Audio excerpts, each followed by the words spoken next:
ये हूँ मेक्सिकोर गोटे एमती गोटे जगह जोटा को कहुए आइलैंड ऑफ डॉल्स जो कि विभिन्न प्रकार लक्षाधिक कंढे गुड़ी आइलैंड सारा गछपत्र इत्यादि झुलाई रखा जाए।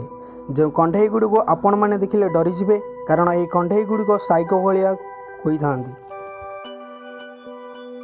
यही घटना हूँ 1950 मसीहार आइलैंडर ओनर जी कि जूलियन संतानबुरेरा एकाकी रोते और गोटे दिन से एक मूर्त बालिका केनाल रे भासी आसुथिबार देखिले और से धाई धाई जाई ताको आनिबा को गला बेले एक डॉल भासी आसुथिबार से देखिले। यह देखि से संपूर्ण डरी जाइथिले कारण से आइलैंड रे तांको छड़ा आउ केही रहु नथिले।